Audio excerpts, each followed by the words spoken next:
When you need to build up your team to handle the growing chaos at work, use Indeed Sponsored Jobs. It gives your job post the boost it needs to be seen and helps reach people with the right skills, certifications, and more. Spend less time searching and more time actually interviewing candidates who check all your boxes. Listeners of this show will get a $75 sponsored job credit at Indeed.com/podcast. That's Indeed.com/podcast. Terms and conditions apply. Need a hiring hero? This is a job for Indeed Sponsored Jobs.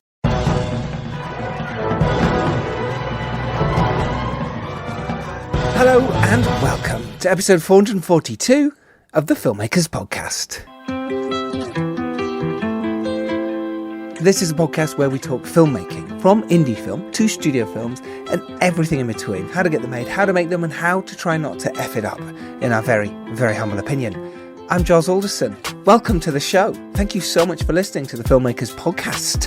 This week, we're delving into the moving story of quiet heroism set against the backdrop of small town Ireland with the director behind the feature film, Small Things Like These. Leading the way on the film is director Tim Mielants. Tim's career has been captivating. A blend of genres and styles, from his work on the visually stunning and mind-bending series Legion to his contributions on the historical drama Peaky Blinders, where he directed Cillian Murphy as the iconic Tommy Shelby. Well, now he brings his unique vision to Small Things Like These, which is a powerful film exploring themes of faith, family and community in 1980s Ireland. Obviously, it stars Cillian Murphy, who has been incredible in movies like 28 Days Later, Inception, Dunkirk, Batman Begins. And in Small Things Like These, he delivers a nuanced and I'd say deeply moving performance as a coal merchant who uncovers a dark secret in his community. Dom Lenoir sat down and had a great chat with Tim. Some of the subjects they touch on are why you shouldn't over-explain a story as a filmmaker, how you need to immerse yourself into historical tropes, what it's like shooting on locations, and how do you create slightly surreal metaphors within your film. Before we get to the episode with Dom and Tim Mielants, I just want to give a shout out to Dom because he's teaching at the moment at the Film School Notting Hill. The Film School Notting Hill is run by Rosie Fellner and Naila Mansour, and it is held in Portobello Road in Notting Hill. So if you've got a budding filmmaker or actor in your family from 6 years old to 11 years old, then this course is for you this half term, or after school clubs there. They teach fencing, acting, all sorts of things, creative. So if you fancy that, thefilmschool.co.uk. Link is in the show notes. Thank you all so much for those who've listened in the last couple of weeks. And some amazing guests for those who don't know. I'm going to run down so far who we've had in 2025. We've had the director Coralie Farjat, the director of The Substance and writer of The Substance. She's joined us, episode 434. Go have a listen to that. It's quite incredible. We've also had the director of Unstoppable. This is basically our awards season, the BAFTA and Oscars awards, where we get asked to speak to some incredible directors and filmmakers, producers, writers, editors. Then we had William Goldenberg, the editor of Unstoppable, the Jennifer Lopez movie. And we had Nick Ham talking about his excellent historical epic William Tell. Now that episode, if you really want to know the weeds of what happens in the film industry, you have a listen to that. And then about 4 episodes ago, we had The Brutalist director Brady Corbett and the production designer Judy Becker talking about how they made The Brutalist. And following that, on the Friday, we had Guy Pearce, who has just been Oscar nominated and probably will win. I don't know, saying that, he's already won quite a few awards for this, as has Brady Corbett for directing The Brutalist, so that as well. And 3 episodes ago, we had Zoe Saldana and Marco Perego talking about Dovecote, their short film, how that got Oscar longlisted. And then also on the same episode, we had Juliette Welfling, the editor of Emilia Perez. Again, talking Oscar nominations here. And then 2 weeks ago, we had September 5 with the actors Ben Chaplin, Peter Sarsgaard, Leonie Benesch, as well as the director Tim Feldbaum. All of them talking about September 5. Some of those were videoed and are on our YouTube channel. Should you wish to watch, go search the Filmmakers Podcast on YouTube and you will find it. And do give us a subscribe. And then last week, Michael Morris talking about Bridget Jones, the director of Bridget Jones 4. It's been a smash hit. It's done really well. Critics love it. Audiences love it. He was on that episode last week talking all about how he made Bridget Jones 4. So what a start for 2025. And now we have another example of amazing directors who go out there and make films and TV, because not only has Tim Mielants directed small things like these, he's also directed the feature films Nobody Has to Know, Will, Patrick, and on TV, The Responder, Tales from the Loop, Legion as we've mentioned, The Terror, Peaky Blinders as we mentioned, The Tunnel, Professor T, the list goes on. You're in good hands here, is what I'm trying to tell you. And speaking of good hands, my directed, produced, that's such a cheesy segue, or a vegan cheese segue, because my documentary, Food for Thought, is out this Friday, February the 28th, and it is free for you to watch on YouTube. You have no excuses. We wanted to do that because we wanted as many people to see this as possible, because it is all about animal welfare, plant-based living, how you need to look after yourselves. So we want everyone to pay attention and maybe help themselves in the process as well as helping animals. It's called Food for Thought. It is on YouTube. I've made this with Dan Richardson. We will be doing a podcast about this next week, how we raise the money, why we're giving it away for free, etc., etc. So join us for that next Tuesday. For now, though, sit back, relax, because this is the fantastic Dom Lenoir, host extraordinaire, chatting to the director Tim Mielants all about the making of small things like these and the challenges of bringing a sensitive story to the screen and the power of film to spark important conversations.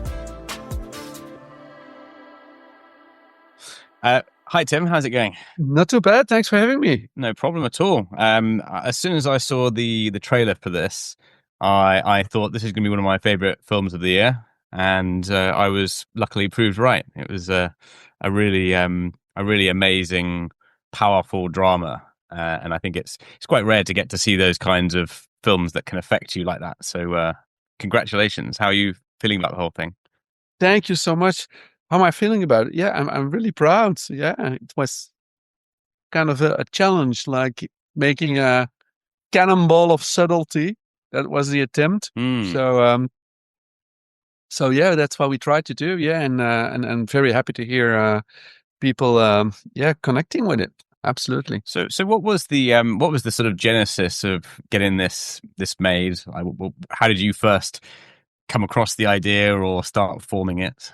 Yeah, this is how I recall it. It's, of course, I know Cillian from Peaky, and a working relationship was great. And I think Cillian, from the moment Cillian saw my first movie called Patrick, we really had the desire to work together. And then we were looking for material. And I remember his wife who came up with the book, saying that we should read it. And then I read it. And I think Cillian really was attracted to the character, and I had there was a story that was very personal for me. It was a story about grief, which comes a lot of work I do. For me, investigating grief together with an actor like Cillian was for me kind of a no-brainer. Yeah, really. Definitely one of the most sort of talented people around, and I think this is one of his best performances because there's so much depth to it, and there's so much sort of explored. So I mean, just going into the book, so you've got the story. Obviously, there's a lot more information than and there's also a different sort of tone in a sense to what you're going to do as the sort of final film. What were the first stages in terms of getting the screenplay into a kind of format that you were happy about, and where the start points and the end points of the film were, and your kind of approach as well? So the book went to Enda Walsh, and Enda's first draft was pretty close to the book. He really managed to make it into beautiful scenes and have like little small nuances, but it was very close to the structure of the book. Okay. And actually there was not like big plot points and so it was very subtle. So actually for me, what I was kind of inspired by Kurosawa and Ozu in the Japanese films from the 50s and the 60s, and I felt like for me it's about structuring grief in the movie. That was what I tried to do. It's like, what's going on in his mind, and can I make that specific? What's not in the script, but what's subtext of the script? And my attempt was to make that really specific. Like, what are the stages of grief? And at which point are like the mental turning points of the character. And that's where I started from. I started from what's subliminal in the movie and making that really specific within. And then based on that, I started storyboarding. And then, okay, that's what we mean. That's how close we should be with the character. We should be far away. The same hallway has to come back and back and back. And then I kind of like tried to figure out what the emotional struggle was an inspiration for the storyboard. Yeah, and I think that's why it's a powerful film, and I think what I like about it is from a plot point of view, the plot obviously is about the discovery of this, this person in his building yard, and his sort of journey through grief and a little bit of his backstory and the rivalry with the nuns. But I feel like what makes it so special is that it's an emotional plot. That's the kind of the focus. It's trying to figure out what he's going through, and I think it's really that's what kind of draws you in, both from a performance and a sort of narrative point of view, is that you're just trying to figure out what's going on in his mind. So I mean, obviously his performance is Cillian's is very it leaves a lot of interpretation sort of there. Did you go through all of the nuances, even if you're not necessarily conveying everything to the audience, or how did that kind of collaboration work? Oh yeah, so I made like huge floor maps of what's going on subliminally in his mind. So I was like, if you would see it, you would think I'm mentally ill. It's like every detail was like all figured out. And what I did is, of course, I shared it with Cillian, of course. And it was more like, that's how I see it. You don't have to do it. You don't have to follow it, but it's like my suggestion and my interpretation. And that's something I used that gave structure, because I kind of knew, as you said, like what's not said is more important than what is said. And it's like, how can we make these silences interesting? And what is it really about? So it's kind of mapping out his pain, structuring his pain. And that's how I went that's what I did in my directing chair. I just, gave him guidance in his grief. Do you think that's a sort of a skill that you've learnt? Because I think when people are starting out, especially, they're exposition, over explaining plot in any kind of sense, or over explaining the film, is like a common thing, especially in the sort of the dialogue side. Do you think that's a skill you've also honed, throughout your sort of filmmaking journey, and how important that is? I think exposition is the end of drama. It's not really, there's no emotion in explaining what something looks like, is, and where we are and what time it is. There's no emotion. So I always try to avoid it as most as we possibly can. So also Hitchcock once says, like, if you use a wide shot, make sure it's emotional and it's not an exposition shot. It's like, always look for some kind of emotion. And that's, so therefore I don't like exposition. Cillian doesn't like it. The writer doesn't like it. The producer didn't like it. Nobody likes it. No. Well, that's a good start.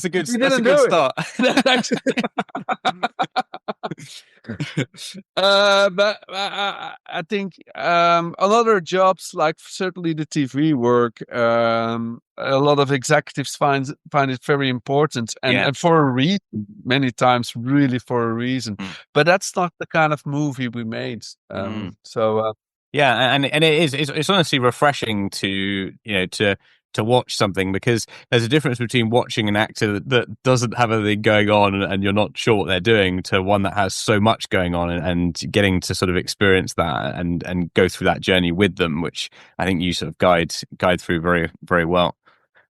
So just talking a little bit more about the writing process. So what were some of the changes that went through from maybe like the first draft to, the shooting draft, in terms of your further input? Well, like I said, like I got the script and I think like, okay, this is a good script. Like I started working and investigating and looking for references, and I kind of knew.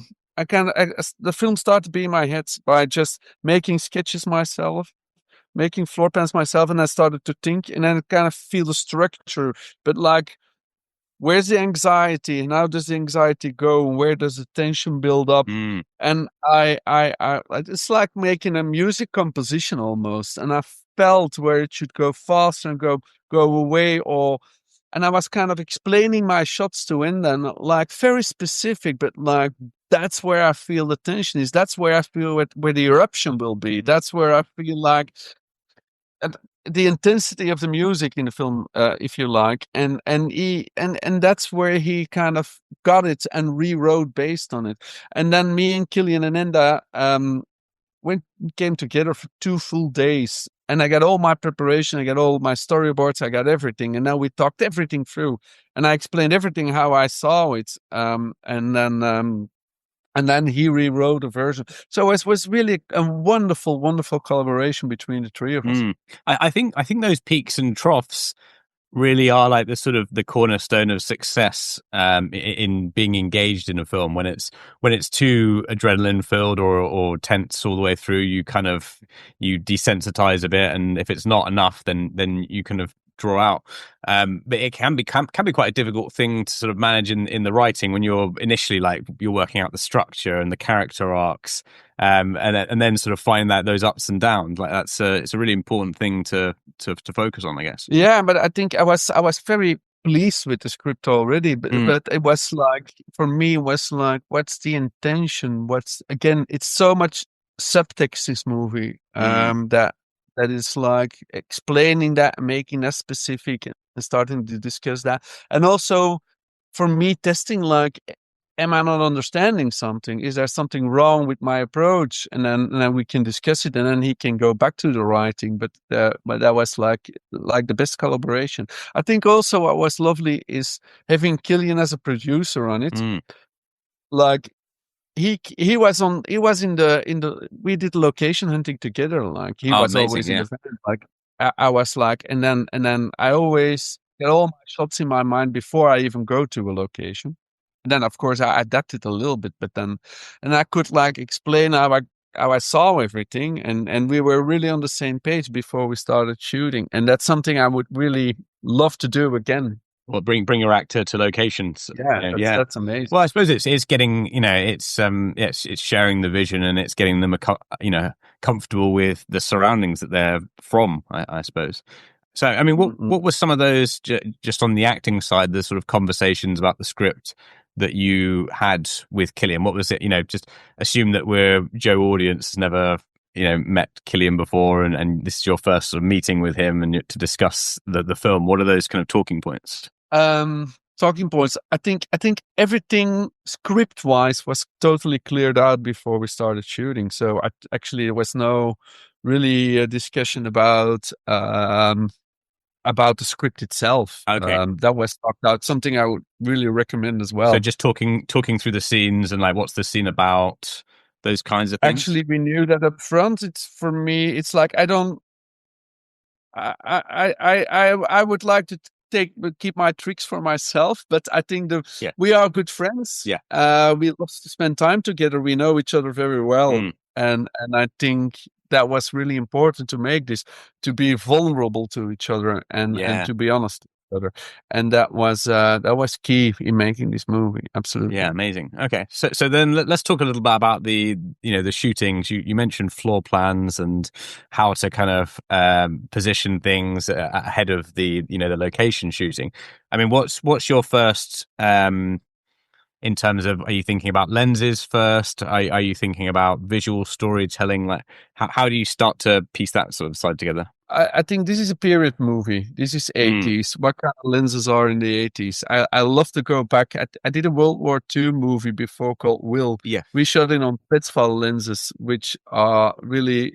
We shot that movie on lenses where Hitler was even shot on, like lenses from the 20s and the 30s. Like this, I kind of love the eye from that period. Let's keep the eye from that period.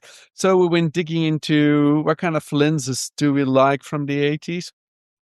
And then we were testing different lenses. Please don't ask me. I forgot about which lenses they are.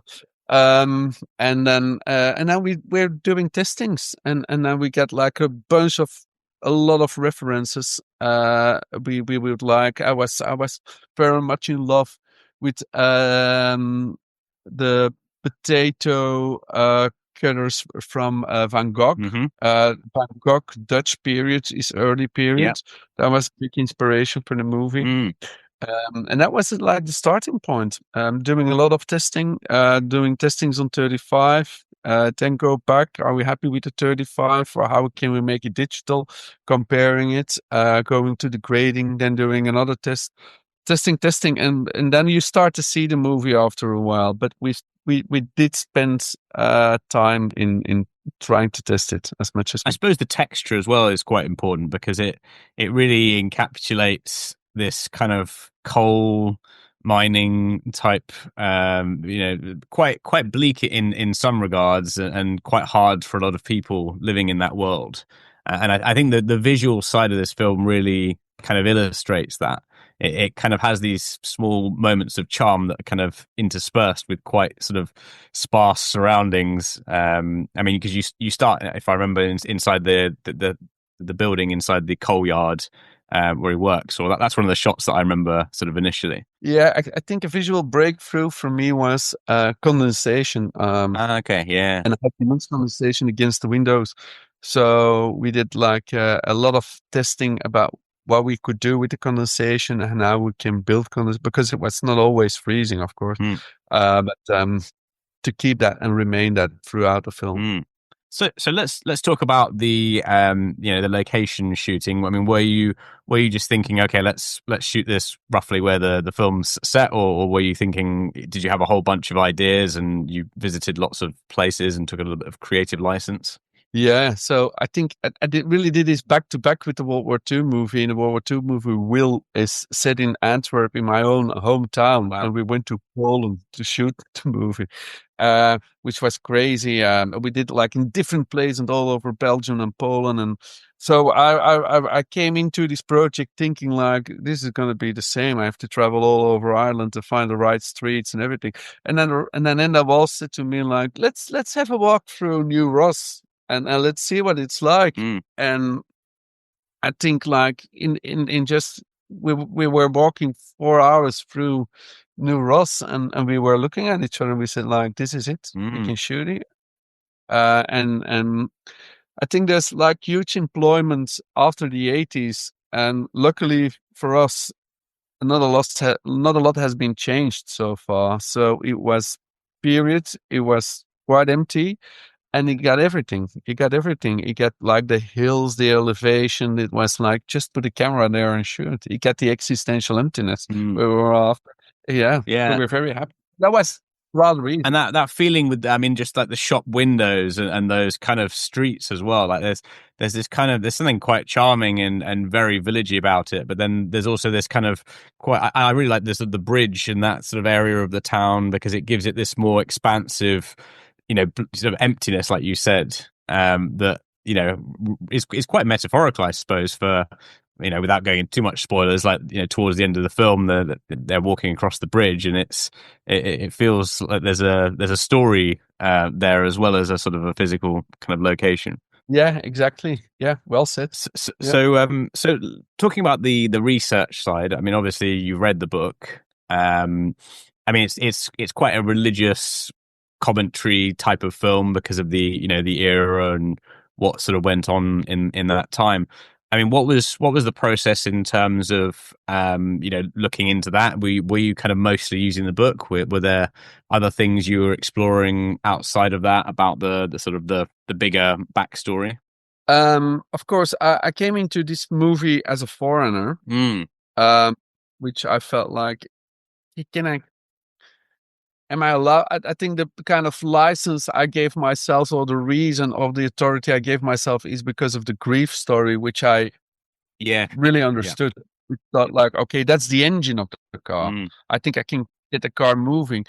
And then the religious side, I get a Roman Catholic background as well from where I am, because it's really so much different in Ireland. And so I asked people to teach me, to help me and talk about it. And quite a lot, what I learned, what was very important, is like men being around their 40s in Ireland, 1985, they couldn't talk about their emotions. They were not allowed to talk about their emotions.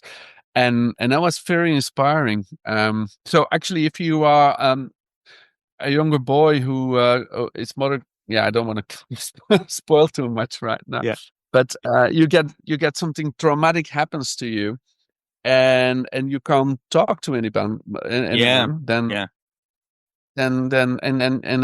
have to build up, and it's like a bursting volcano inside of him, who can erupt any moment. And that's what the film is about. And that's what sound does as well. I think it is eruption that more and more is taking place in the movie. And finally, towards the end, it bursts out.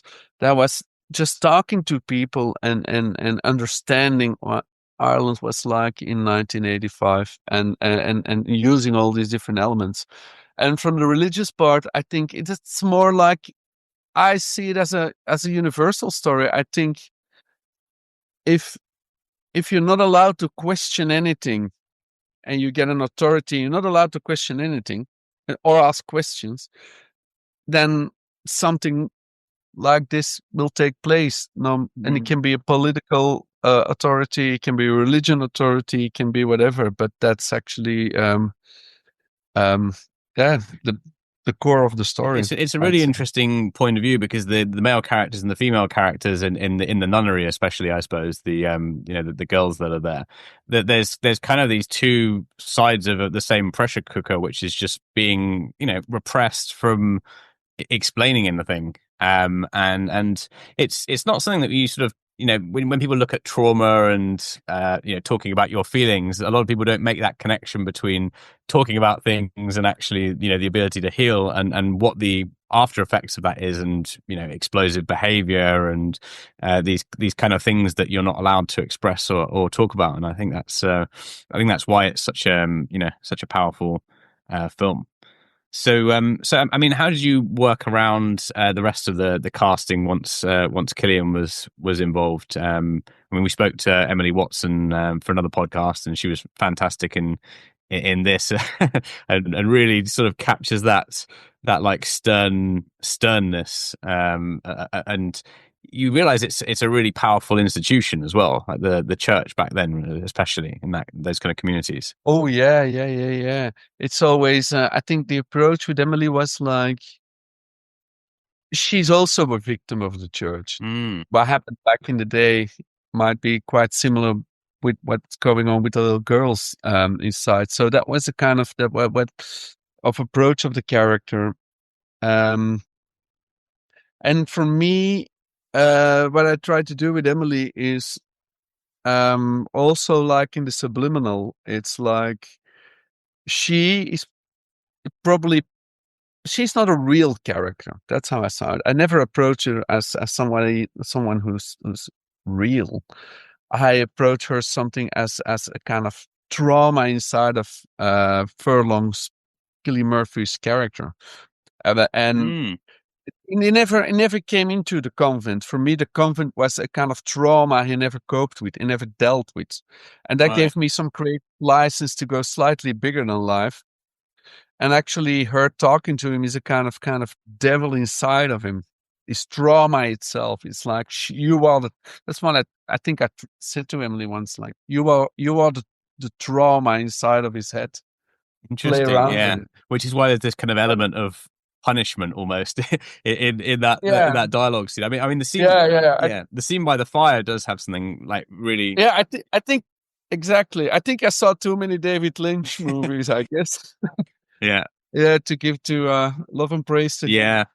Celebrate him. But that was and that was the tricky thing. Really, was like embracing that freedom to go bigger than life, but at the same time be rooted in the same movie, like be rooted in the same kind of tonality of the movie. And that was a fine line, but like she's so brilliant, she nailed it. Yeah, no, I mean that was definitely one of the when he sort of gets invited in for tea. It's sort of sometimes you just have that one scene in the movie that just has a slightly different flavor, but it kind of really it is like the climax of some of these internal battles going on, and that definitely sort of felt like that. And it had, but something about the fire and the setting, it just kind of grounded it, and also sort of kept it very real. So when you're kind of working with such great actors and sort of working with these kinds of emotions, like is there a risk of over rehearsing or over discussing things, and maybe sort of overdoing the emotional side before you get on set or before you get into the the swing of things? How do you kind of balance that side of things? Did you do rehearsals or? I see the benefit of rehearsing, but I would suggest not to rehearse. That's what I try to do. Not to rehearse the scene itself, right? But try to explore different possibilities and have time to explore something together. Like how big can it be? How small can it be? Like do it like upside down. Do it like do it totally bonkers. But there might be like little hints or little ideas that can make it better. It's more same like camera tests. It's like okay, let's be bold and do something totally crazy, but there might be something genius in there. So have time and room to. A lot of times actors love to do it by themselves and do their homework alone, but I sometimes I love to be part of it. Because I love to look at it and be inspired by it, and it can help me into do something else. But that's a kind of process to be wild and to really get to know each other. We didn't do much rehearsals on this one, but I think everyone knew each other very well. I think Eileen, for example, his wife, Cillian, and they are really good friends. And they know each other forever. So if they're sitting next to each other, you get so much more for free. I think it's create an environment that you feel comfortable in, where you can be vulnerable in, and where you can make mistakes and don't be afraid of anything. Yeah, I think that's hugely important. And it sounds like you're kind of interested in as much thinking outside the box yourself as the actors thinking outside the box in their choices as well, which is great. Yeah. You want to make it exciting for yourself. Otherwise, it's just boring. Yeah. Just point and shoot. There's nothing interesting in that, I guess. Did you struggle to find any of the other actors? Because I mean, there's certain smaller roles in the film that are obviously like incredibly vital, and everyone has to be sort of completely believable to fit the era and the gravitas of sort of what's happening. I was really, really anxious of the little boy. Get them. Yes. Find the boy, to have the accent of the boy, and I think we found him. We came across him like 2 days before we started shooting. Wow. And I saw. I think the casting director Maureen sent me a picture, because I was really anxious. Like, Jesus, if we don't find him, like, what are we gonna do? And she sent me a picture, and I said, like, Jesus, Cillian Murphy got a bastard. So it was the lookalike was. And it was just it looks like, and he was Louis was such a great actor. It was wonderful. So I was like that.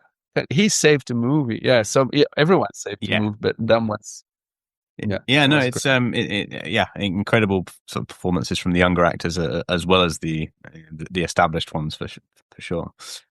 So yeah, I mean, just going into the actual shoot itself, I did nothing ever goes to plan, you know, as you imagine in films. But what were some of the more challenging bits that maybe you had to adapt or didn't sort of go in the way that you initially had imagined going into the shoot? Shooting out of order, which you mostly do. Yeah, But but never fun. this was very delicate because it's so much about subtext and so much about feeling like, and that kind of like, where are we in the story? And now you have to go Mm, a little bit more up and then, because it's so nuanced and so subtle. That was like really hard for me and for Cillian as well. Like, mm. okay, where are we and how we're going to push it? And so, the next movie we've done after Small Things Like It, we shot it in chronological order, which made Okay. much, Yeah. which I also love doing. I never always felt like it's just the actors love to do it, like Yeah. like it's not a director thing. But now I see the benefit, like it really helps. So that was a trick. That was quite tricky. It's not like we don't have like a lot of effects or like I think the streets were a bit tricky. Mhm. We get a lot of extras, but it's all reasonable. Yeah.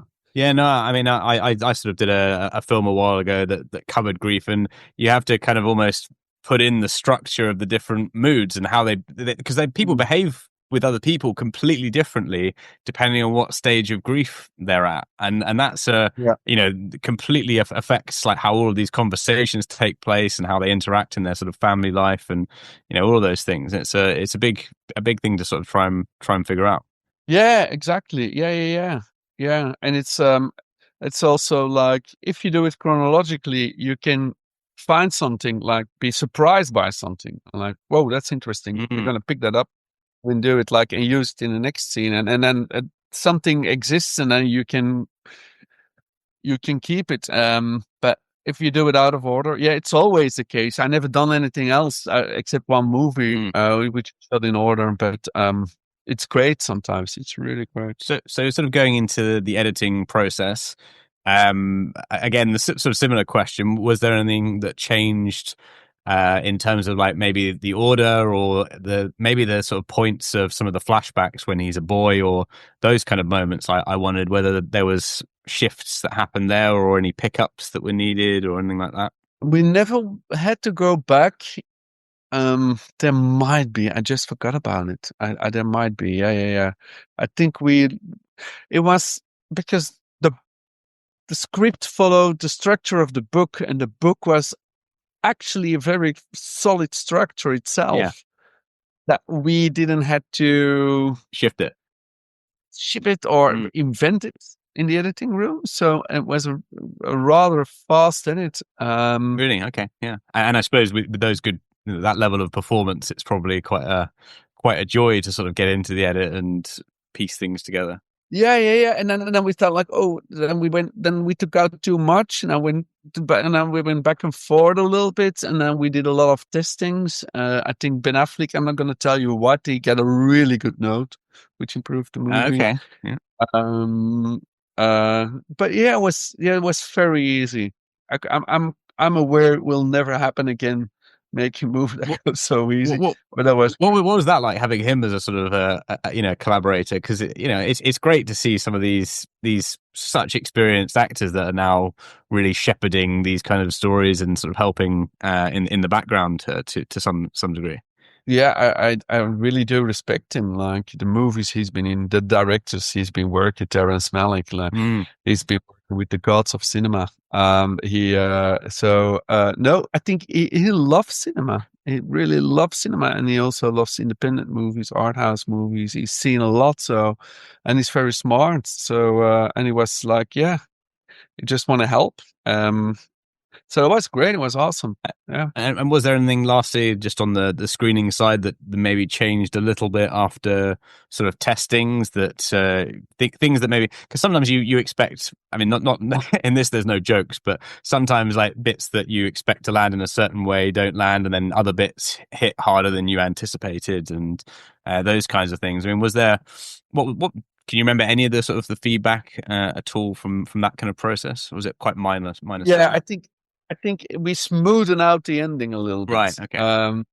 So that's after the screening. Sometimes something you don't clock in the edit yourself, like, okay, this is like a nice conversation that we felt like it drops here a little bit. We get the audience by the neck all the time. Don't lose them. Yeah. So cut it out and keep them till the end. That kind of stuff happened. Yeah. But it was like it was very straightforward. It's like people who like that kind of movie, they loved it. Yeah. People who don't like that kind of movies, they didn't love it. There was like not a huge gray zone, which we're to. Which is a great sign in a way. I mean, it sort of shows that you're getting there on the way, and yeah, it's that's always a difficult one with the ending, because you always want to have all these wonderful bows to tie everything up at the end, and sometimes you've done enough and you don't need it. Yeah, exactly. Yeah, so let's sort of fly back many years in time to starting out in the industry. What was your kind of your path? You know, your initial. I mean, I know you've done sort of short films and you've done a lot of television. You know, at what point did you sort of know I want to be a director and sort of breaking into the industry? Oh yeah, actually, I always loved movies and I was in love with movies, but I think people who were making movies, that was something really exotic for me. That was like I wasn't around people who were creative, so it felt like I never considered it being a job or doing something as a profession. And it was more my mother who said, like, try it out. You love to draw, you love to think about scripts and stories and just try it out. And I tried it out and I did film school and I felt great. That felt great. I wanted to be a sailor myself, but I think my mother must have been very anxious that I would be an alcoholic on a ship. So, well, I mean, I guess both have the sort of occasional periods of loneliness in common. Yeah. And, yeah. But I thought, like, I can watch movies all day and all night, and I got nothing else to do on a huge ship, so that's fine. Yeah. So, and that brought me to film school, and then I was more like concentrated on art house movies. But then I came into TV, and then it was more mainstream TV. But the love of art house movies was still there, and then I was writing a script, Patrick, and that came about, and then Cillian loved it, and now we are doing this. So I mean, getting into TV, I mean, was that straightforward in Belgium? I mean, over here it's quite hard to even just get placements or do anything. The sort of the TV world, after you've even if you've done like a couple of shorts and those kinds of things. Like, what's the industry like over there? Or was that a straightforward kind of progression to work your way up through those ranks? I think a lot of people came from film school. They went towards commercials and tried to work on it while they're get money for commercials. But I couldn't do it commercials. I'm not good at it. I tried a couple and they were horrible even as a commercial. Yeah. That's how bad it was. So I couldn't do it. Like in TV, I needed drama. I needed people talking to each other. So I did like loads of cop dramas. Oh yeah, classic. Which I think it's I got my skills there. Yeah. Really, like the scripts were not always amazing, so I had to make something out of it. Like, how can I put some suspense in there? How can I make this horrible dialogue work? What can I try out with actors? And I was kind of reading Stanislavski, and then next day I tried something out, and if I failed, not a big deal. Yeah. So And then I get like a playing ground to try stuff out, and that was great. I didn't have to do it with my own movie, so I could try things out. And then I made like a bigger series. It's called Cordon. It's like a spread out of a virus, and that was I think BBC bought it, and it played. Now I'm talking like 15 years ago or something, and that was picked up by people who said like, "Oh, this is what we like," and then I did like 2 episodes from the tunnel. Mm-hmm. So I was like just first, and then was like I went into Peaky. But the what I asked producers like, why me? And I think sometimes as directors we're looking at actors and we say like, oh, let's have that strange actor and make him play that character. Yeah. Or like, that's how we're think, those strange directors. We're just like, oh, let's do something strange, and like, and little do I know, sometimes producers do the same thing with directors. So they have this weird guy doing Peaky, which is already set, and then something will come out because we can't do this like 5 seasons. We have to do something else. That's it. Yeah. You're looking for some new ideas. They were looking for a crossover, I guess. And and then I went into American. I did Legion, which I loved. Oh yeah. That was great. It was quite technical and surreal. And then I worked on The Terror as well. What else did I do? And then I loved working on doing the pilot of The Responder with Martin Freeman. Yes, yeah. Which I think was like a real turning point of him as well. I think as an actor, because he's done a lot of like character acting stuff, but that was the first thing maybe I haven't seen as much of him, but that was the first thing I was like really good, like solid emotion and I guess trauma and grief as well in his kind of case, and that was really sort of fantastic to see. So it's a good show. Yeah. I don't think much of myself, but I think I got a knack in vulnerable men with a depression. Yeah, I'm very good at it. Well, that's unfortunate. I mean, there's probably a lot more of those in the world than anyone would care to admit. Certainly. So So I mean, so you've definitely like learnt a lot of your trade in TV, and that's great to sort of see all the experimenting.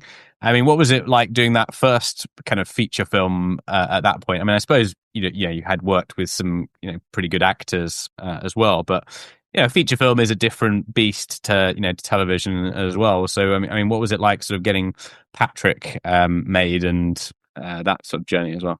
I've made Patrick because it was very hard to get finance. So I was walking around with the script for a very, very long time. Was always improved, and actually then I did like Peaky and I did like Lean and an American show. So my skills were getting better and better, and that was quite great to do that. And then actually I don't see movies being more difficult. Just different. Not really. No. But I love about movies, there's no showrunner. There's no one looking over your shoulder. That's true. Yeah, you more, can do more whatever freedom. you want. Yeah. Certainly in Belgium. Yeah.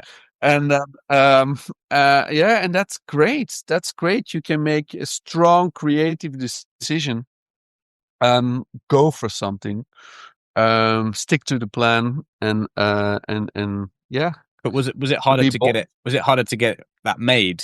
I mean, as a sort of, I suppose you had a very good track record at that point, but was it still hard to actually do the whole, because a film is always relying on someone to raise the money. Like TV is sort of, they have a lot in place often before they sort of bring a director on board, and it's kind of, okay, this is the project, do you want in? Whereas for film, it's like, this is the project, how can I get this off the ground? How can I get this kind of financed and cast and all those kind of things?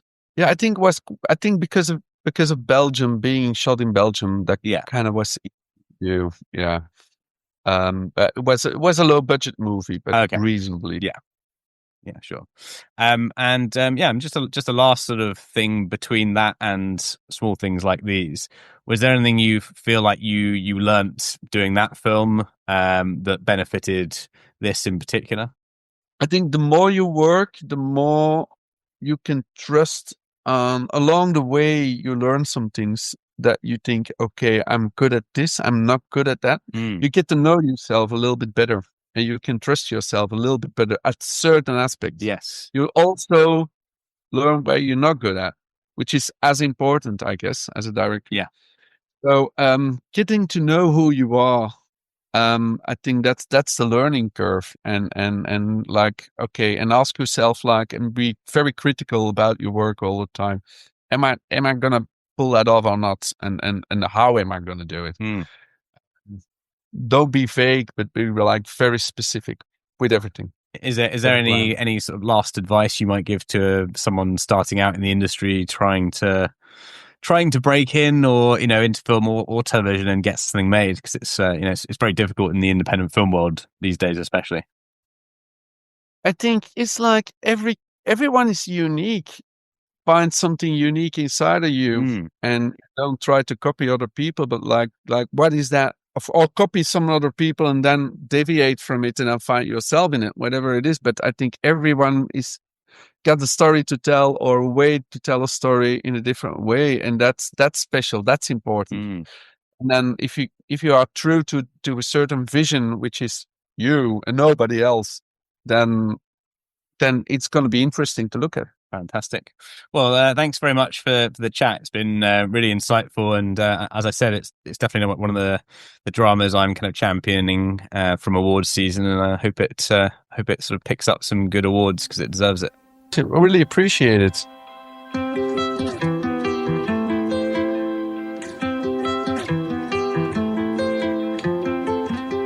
Thank you so much for listening. That was Tim Mielants talking to Dom Lenoir all about small things like these. Go check it out. Check out this brilliant film. As I mentioned at the top of the show, Food for Thought. I'm going to keep plugging it because it's my film and you're all listening to this for so long. I do it for free, for the love. So if you give me some love back, go onto YouTube. It's Food for Thought DOC, or documentary, Food for Thought documentary, and subscribe. And on Friday, please just watch it. Just play it in the background and write a lovely comment. Write something, anything, to get the algorithms going so people will see this movie. I've put my heart and soul and love into this, so if you'd be so kind, go on to our YouTube, Food for Thought Doc, and give it some love. Thank you. And I have some other news. I am going to be directing my next feature. We're 4 weeks away from filming. Fingers crossed all goes well between now and then. I'll let you know if it doesn't. Very exciting. So we're going to announce soon, so I'll wait till then. But I'm going to keep filling you in on what's going on. I'm going to do a bit more of a diary for you on what it's like going from prep all the way shooting it. So I'm going to do that and do an intro for you as much as I can, because I'm going to be shooting a feature, directing it. So there's a lot to do, but I will do my best for you so you can understand it how it is from my perspective. Toby Vees has been brilliant and jumped on board and reworked this script with me. So it's very exciting. More info coming soon. But for now, though, if you're lucky enough to rise up and do well, it is your duty to send the elevator back down. Help those around you who might need help, and even those above you. Reach out. That's what it's all about. Indie filmmakers unite. I will see you next Tuesday when we're going to have a Food for Thought special. Boom! Can't wait. Take care, everyone. Bye-bye.